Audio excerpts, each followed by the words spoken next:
আসসালামু আলাইকুম, সবাই কেমন আছেন? আশা করি সবাই ভালো আছেন। আমিও ভালো আছি আলহামদুলিল্লাহ। আজকে রেসিপি ফিশ ফ্রাই।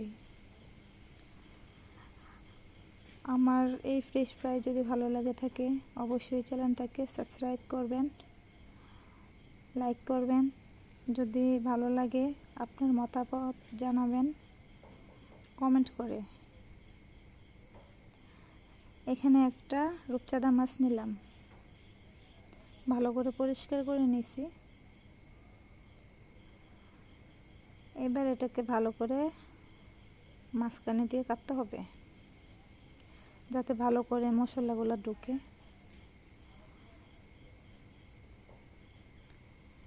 এইভাবে কাটলে আপনার মশলাগুলো দিতে ভালো হবে আর কি।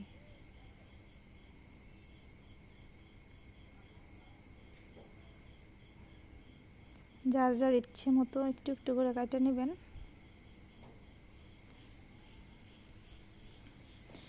এই তো আমার কাটা হয়ে গেছে। এখানে হাফ চামচ নিলাম হলুদের গুঁড়ো, হাফ চামচ মরিচের গুঁড়ো, হাফ চামচ ধনিয়া গুঁড়ো, স্বাদ মতো লবণ, হাফ চামচ জিরে গুঁড়ো, আদা রসুনের পেস্ট 1 চামচ, সয়া সস 1 চামচ। এখানে আমি 1 ফালি লেবু নিলাম, এটাকে ভালো করে চিপে দিতেছি। এবার দিব 2 চামচ সাদা তেল।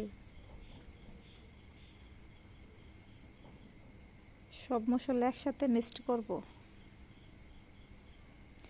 তো মিক্সড হয়ে গেছে।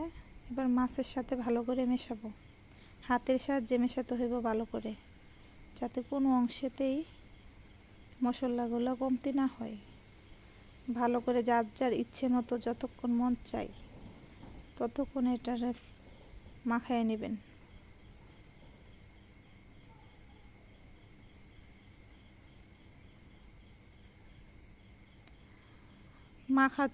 মাখানোর পর এটাকে 1 ঘন্টার জন্য নর্মাল ফ্রিজে রেখে দিতে হবে।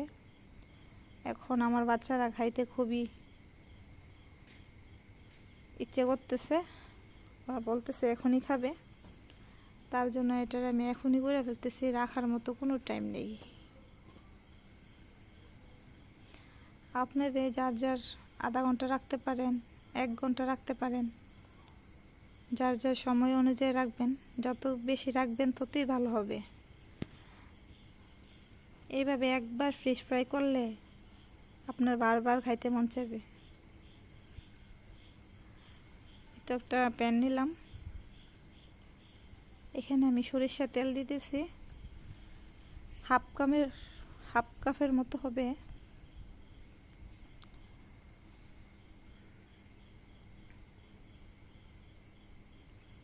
তেলগুলো গরম হয়ে গেছে, এবার মাছটা দিয়ে দিতেছি।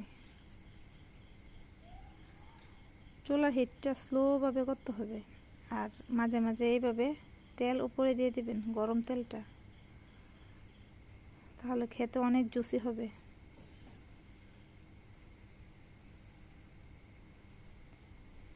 এবার 2টা উল্টনের সাহায্যে এইভাবে এটা উল্টাই দিবেন।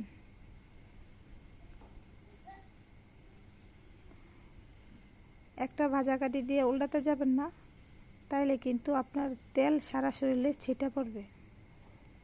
চাইবেন 2টা দিয়েই করতে, আর মাঝে মাঝে এইভাবে তেল ছড়িয়ে দিবেন উপরে। এক পাশ আমার ভাজা হয়েছে মোটামুটি, অন্য পাশে দিয়ে রাখছি। এই যে দেখেন, দেখতে যেমনই লাগুক না কেন খাইতে কিন্তু অনেক মজা হবে।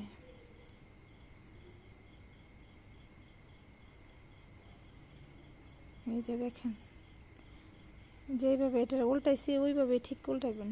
আমরা তো গ্রামের মানুষ, সব পদ্ধতি জানা আছে। যদি ভালো লাগে আমার এই ফিশ ফ্রাইটা অবশ্যই লাইক কমেন্ট শেয়ার করবেন। ভালো থাকবেন, সুস্থ থাকবেন। আল্লাহ হাফেজ।